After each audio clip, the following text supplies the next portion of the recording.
Assalamualaikum warahmatullahi wabarakatuh. Kesempatan kali ini kita akan mempresentasikan hasil dari simulasi promodel tentang optimalisasi aliran antrian SPBU. Oke, di slide selanjutnya di sini ada anggota kelompok, di mana anggota kelompok ini terdiri dari 2 orang. Yang pertama itu ada saya dengan nama Sultan Parehan dengan NIM 2023-0201-047. Oke, dengan saya sendiri Rizky Wilanto dengan NIM 2023-0201-016. Oke, di slide selanjutnya di sini saya akan membahas tentang studi kasus dari antrian SPBU. Nah, jadi studi kasus di antrian SPBU ini itu menghadapi tantangan dinamika antrian yang kompleks setiap harinya. Nah, lonjakan kendaraan pada jam sibuk ini menciptakan risiko bottleneck yang sangat signifikan dan dapat memperlambat aliran pelanggan dan menurunkan kualitas layanan secara keseluruhan. Tanpa pengelolaan sistem antrian optimasi, SPBU ini beresiko kehilangan pelanggan akibat waktu tunggu yang panjang. Nah, diperlukan juga pendekatan berbasis data dan simulasi untuk merancang solusi yang meningkatkan efisiensi aliran pelanggan secara nyata dan berkelanjutan dengan tujuan agar mampu melayani antrian dengan baik dan terstruktur. Oke, baik, saya selanjutnya pada slide ini ditampilkan parameter operasional sistem antrian SPBU digunakan untuk menganalisis kinerja pelayanan berdasarkan mode M atau S. Ada 4 parameter utama yang menjadi dasar perhitungan. Yang pertama itu adalah tingkat kedatangan atau arrival rate. Parameter pertama adalah tingkat kedatangan pelanggan, yaitu sebesar 115 pelanggan per jam. Nilai ini menunjukkan rata-rata jumlah pelanggan yang datang ke SPBU tiap jam. Semakin tinggi tingkat kedatangan, maka semakin besar permintaan pelayanan yang harus ditangani oleh sistem. Kedua, rasio utilitas atau nilai P. Parameter kedua adalah rasio utilitas atau P. Rasio ini membandingkan tingkat kedatangan pelanggan dengan kapasitas pelayanan yang tersedia. Nilai P digunakan untuk mengetahui apakah sistem bekerja secara efisien. Jika nilai P kurang dari 1, berarti kapasitas pelayanan masih mampu melayani seluruh pelanggan hingga sistem tetap stabil. Ketiga, tingkat pelayanan atau service rate. Selanjutnya adalah tingkat pelayanan. Pada sistem ini, 3 pompa mampu melayani sekitar 140,48 pelanggan per jam. Karena kapasitas pelayanan lebih besar dibandingkan tingkat kedatangan yang hanya 115 pelanggan per jam, maka dapat disimpulkan bahwa sistem belum mengalami overload dan masih mampu memberikan pelayanan dengan baik. Keempat, relevansi parameter. Keempat, parameter ini disebut menjadi dasar dalam analisis model antrian M atau S menggunakan software ProModel. Dari parameter ini dihitung waktu tunggu pelanggan, panjang antrian, tingkat utilitas fasilitas, serta digunakan untuk mengevaluasi apakah sistem pelayanan sudah optimal atau masih perlu dilakukan perbaikan. Oke, masuk ke pembahasan selanjutnya yaitu analisis antrian MMS. Nah, analisis antrian MMS ini itu terbagi ada 4. Yang pertama itu ada utilitas petugas, yang kedua ada waktu tunggu rata-rata, yang ketiga ada probabilitas sistem kosong, lalu yang keempat ada intervensi operasional. Nah, yang pertama di sini ada utilitas petugas, di mana tingkat utilitas sistem itu mencapai 27% dan menunjukkan kapasitas layanan yang masih sangat longgar dan efisien. Lalu yang kedua di sini ada waktu tunggu rata-rata, di mana waktu tunggu rata-rata pelanggan dalam antrian hanya 0,12 detik, jauh di bawah ambang toleransi pelanggan.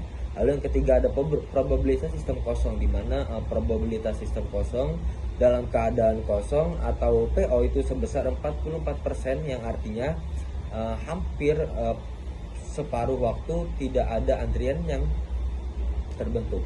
Lalu yang terakhir ini ada intervensi operasional, di mana model MMS ini mengkonfirmasi sistem SPBU ini itu beroperasi optimal, antrian minimal, pelayanan lancar, dan kapasitas berlebih yang tersedia. Oke baik, lanjut. Pada slide ini saya akan menjelaskan otonomi atau struktur sistem antrian yang digunakan pada SPBU. Sistem ini diterapkan adalah multi-channel single pass, yaitu memiliki beberapa jalur pelayanan tetapi hanya terdiri dari satu tahap pelayanan. Dari struktur sistem. Pada gambar di sebelah kiri dapat kita lihat terdapat 3 jalur 3 pom bensin atau pom BBM yang bekerja secara paralel. Ketika pelanggan datang, mereka akan memilih salah satu jalur tersedia atau yang antriannya paling pendek. Karena ada 3 pompa, maka kedatangan dapat dilayani secara bersamaan sehingga waktu tunggu mereka menjadi singkat. Jadi dari masing-masing pompa memiliki antrian sendiri dan bekerja secara independen. Setelah pelanggan mencapai pompa, proses pelayanan hanya dilakukan satu kali, yaitu pengisian BBM. Setelah pengisian selesai, pelanggan langsung keluar dari sistem tanpa harus melewati proses pelayanan lainnya. Karena itu, sistem ini disebut single pass atau satu tahap pelayanan. Konfigurasi seperti ini dipilih secara sesuai dengan kondisi operasional SPBU yang memiliki beberapa pompa aktif secara bersamaan. Model ini juga dapat dasar dalam analisis menggunakan model antrian MMS untuk menghitung waktu tunggu, panjang antrian, tingkat utilitas, dan efisiensi pelayanan. Jadi dapat disimpulkan bahwa sistem antrian SPBU menggunakan 3 server atau 3 pompa yang bekerja secara paralel dalam satu tahap pelayanan. Konfigurasi ini mampu meningkatkan kapasitas pelayanan dan mengurangi antrian pelanggan. Next. Masuk ke pembahasan selanjutnya, yaitu ada implementasi simulasi, di mana implementasi simulasi pro model ini itu simulasi menggunakan pro model dilakukan untuk memvalidasi dan mengoptimalkan sistem SPBU dengan tujuan utama simulasi ini adalah memastikan bahwa model matematis MMS itu sesuai dengan kondisi nyata di lapangan serta mengidentifikasi peluang peningkatan efisiensi operasional melalui pengujian berbagai skenario. Dengan metodologi simulasi ini mencakup permodelan 3 jalur pompa secara paralel yang parameternya kedatangan dan pelayanan yang telah ditetapkan. Dengan skenario simulasi ini dijalankan selama 3 jam operasi untuk mengamati perilaku sistem antrian, efektivitas routing dinamis, dan distribusi beban kerja antar pompa secara komprehensif. Oke, set selanjutnya ditunjukkan pada proses pembuatan model simulasi menggunakan pro model, yaitu pada tahap definition location. Tahap ini bertujuan untuk membuat seluruh lokasi yang akan digunakan dalam simulasi sesuai dengan kondisi nyata SPBU. Pada gambar di sebelah kiri terlihat penampilan pro model yang berisi beberapa location, yaitu 3 petugas pom bensin BBM sebagai server, 3 jalur antrian sebagai tempat pelanggan menunggu, serta lokasi entrance sebagai titik kedatangan kendaraan dan exit sebagai titik keluar kendaraan setelah selesai dilayani. Jadi setiap pompa hanya dapat melayani satu kendaraan dalam satu waktu, sehingga kapasitas server ditetapkan satu kendaraan. Sedangkan setiap jalur antrian menggunakan kapasitas infinite, artinya panjang antrian tidak terbatas dalam simulasi agar seluruh pelanggan yang datang tetap dapat masuk ke sistem. Selain itu, jalur antrian menggunakan aturan pelayanan FIFO atau first in first out, yaitu pelanggan yang datang lebih dahulu akan mendapatkan pelayanan lebih dahulu. Aturan ini dipilih karena sesuai dengan kondisi operasional SPBU pada umumnya. Jadi dengan definisi seluruh lokasi tersebut, model simulasi dapat menggambarkan kondisi nyata SPBU, sehingga hasil simulasi seperti waktu tunggu, panjang antrian, dan tingkat utilitas pompa menjadi lebih akurat. Next. Selanjutnya di sini ada simulasi pro model dari entity. Nah, bisa dilihat di gambar ini, di mana setelah dari tata letak model dibuat, langkah selanjutnya adalah membuat entity yang digunakan untuk mewakili pelanggan. Nah, jadi entity itu digunakan berupa sebuah mobil dengan kecepatan pergerakan sebesar 150 feet per menitnya. Dengan entity ini akan bergerak dari lokasi masuk menuju jalur pelayanan sesuai dengan proses yang telah ditentukan. Lalu kemudian keluar dari sistem setelah melayani selesai. Nah, di sini ada beberapa tahapan. Yang pertama yaitu tentang membuat entity berupa mobil sebagai objek simulasi. Lalu yang kedua itu entity diberi nama mobil dengan kecepatan 150 feet per menit. Lalu yang ketiga di mana entity akan bergerak dari lokasi masuk menuju jalur pelayanan sesuai yang routing yang telah ditentukan. Dan yang terakhir di mana ada kecepatan entity ini digunakan untuk mengatur perpindahan kendaraan selama simulasi berjalan. Oke, selanjutnya saat ini digunakan pada tahap definition arrival pada pro model. Tahap ini digunakan untuk mengatur pola kedatangan kendaraan ke dalam sistem sehingga simulasi dapat berjalan sesuai dengan kondisi nyata hasil observasi. Jadi pada gambar pro model terlihat penggunaan arrival, yaitu menentukan kapan kendaraan mulai datang, beberapa jumlah kendaraan yang masuk setiap kedatangan, serta seberapa sering kendaraan datang selama simulasi berlangsung. Jadi parameter yang digunakan itu adalah quantity H sebesar 1, artinya setiap kali terjadi kedatangan hanya ada satu kendaraan yang masuk ke sistem. Kemudian first time sebesar 2 menit, yang berarti kendaraan pertama mulai masuk setelah simulasi berjalan selama 2 menit. Selanjutnya terdapat frekuensi sebesar 0,25 menit, artinya rata-rata kendaraan berikutnya datang setiap sekitar 0,52 menit atau sekitar 31 detik. Semakin kecil nilai frekuensi, maka semakin sering kedatangan kendaraan sehingga beban pelayanan menjadi lebih tinggi. Terakhir, itu adalah occurrence. Diatur menjadi infinite atau INF, artinya proses kedatangan kendaraan berlangsung terus-menerus selama simulasi dijalankan dan tidak dibatasi jumlah kedatangannya. Jadi seluruh parameter tersebut diperoleh dari data observasi SPBU sehingga pola kedatangan kendaraan dalam simulasi dapat dipresentasikan kondisinya operasional yang sebenarnya. Dengan demikian hasil simulasi menjadi lebih akurat dan dianalisis.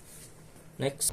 Oke, masuk ke pembahasan selanjutnya yang di sini di mana ada simulasi dari pro model processing, dari proses processing. Di mana di sini saya akan menjelaskan dari processing yang pertama yang ada di jalur 1. Nah, setelah layout selesai dibuat, lalu langkah berikutnya itu adalah mengatur routing kendaraan yang berasal dari lokasi masuk yang diarahkan menuju jalur 1 menggunakan jalur first one atau first 1 atau jalur pertama. Nah, di mana kendaraan ini masuk itu melalui lokasi routing, lalu diarahkan menuju jalur 1 menggunakan aturan jalur 1, lalu kendaraan menunggu apabila petugas masih melayani pelanggan lain, dan waktu pelayanan oleh petugas itu sebesar 26 detik per satu petugasnya. Lalu setelah selesai kendaraan ini menuju keluar atau menuju exit. Oke, baik. Slide selanjutnya ditampilkan pada tahap processing pada jalur 2 di pro model. Tahap ini digunakan untuk mengatur urutan proses yang dialami kendaraan mulai dari masuk ke jalur antrian, dilayani oleh petugas hingga keluar dari sistem. Pertama, kendaraan diarahkan menuju jalur 2 sesuai dengan proses routing yang telah ditentukan. Apabila pompa pada jalur 2 masih melayani kendaraan lain, maka kendaraan yang baru datang akan menunggu di area antrian. Setelah pom bensin tersedia, kendaraan akan dilayani oleh petugas 2 dengan waktu pelayanan rata-rata selama 26 detik. Waktu pelayanan ini diperoleh dari data observasi sehingga sesuai dengan kondisi operasional SPBU. Setelah proses pengisian BBM, kendaraan langsung diarahkan menuju lokasi exit sehingga proses pelayanan pada jalur 2 dinyatakan selesai. Jadi routing pada jalur 2 dibuat sama seperti jalur 1 agar setiap jalur memiliki mekanisme pelayanan yang konsisten. Perbedaannya hanya pada petugas dan jalur pelayanan yang digunakan. Jadi dengan penggunaan processing ini, pro model dapat mensimulasikan aktivitas kendaraan secara berurutan sehingga nantinya dapat dihitung waktu tunggu, utilitas petugas, serta kinerja pelayanan pada masing-masing jalur. Pembahasan selanjutnya di sini saya akan membahas simulasi lanjutan tadi dari processing, di mana saya akan membahas tentang dari jalur 3-nya. Nah, pada jalur 3 ini kendaraan ini diarahkan, kalau kita bisa lihat dari gambar yang di atas ini, di mana pada jalur 3 ini kendaraan itu diarahkan menuju fasilitas pelayanan ketiga menggunakan aturan jalur 1, di mana kendaraan akan menunggu apabila petugas masih melayani kendaraan lain. Dan waktu pelayanan itu ditetapkan selama 26 detik. Nah, lalu kendaraan itu diarahkan menuju jalur 3, lalu dari jalur 3 itu diarahkan ke routing menggunakan aturan jalur 1, lalu kendaraan menunggu apabila petugas sedang sibuk dengan tadi waktu tunggu yaitu sebesar 26,1, di mana waktu pelayanan oleh petugas 3 itu sebesar 26 detik. Lalu setelah selesai kendaraan itu akan menuju lokasi keluar, yaitu menuju lokasi exit. Oke, slide selanjutnya disinggung pada tahap akhir dari promodel, yaitu menjalankan simulasi setelah seluruh data seperti lokasi, kedatangan kendaraan, dan proses pelayanan pada setiap jalur dimasukkan. Simulasi dijalankan selama 3 jam sesuai dengan waktu pengamatan di lapangan. Saat simulasi dijalankan, kendaraan akan masuk ke dalam sistem secara otomatis mengikuti pola kedatangan yang telah ditentukan. Kendaraan kemudian diarahkan menuju salah satu jalur pelayanan, menunggu apabila pom masih sibuk, dilayani oleh petugas. Kemudian keluar melalui exit setelah proses pengisian selesai. Jadi gambar di sebelah kiri memperlihatkan animasi simulasi ketika adanya kendaraan sedang berada di masing-masing jalur pelayanan. Animasi ini membantu memastikan bahwa alur yang dibuat di promodel sudah sesuai dengan kondisi operasional SPBU di lapangan. Jadi setelah simulasi selesai dijalankan, promodel menghasilkan berbagai data kinerja sistem. Data tersebut meliputi waktu tunggu kendaraan, tingkat utilitas setiap petugas atau pom, panjang antrean, serta jumlah kendaraan yang berhasil dilayani selama periode simulasi. Jadi hasil simulasi inilah yang kemudian dianalisis untuk mengetahui apakah sistem pelayanan SPBU sudah berjalan secara optimal atau masih memerlukan perbaikan.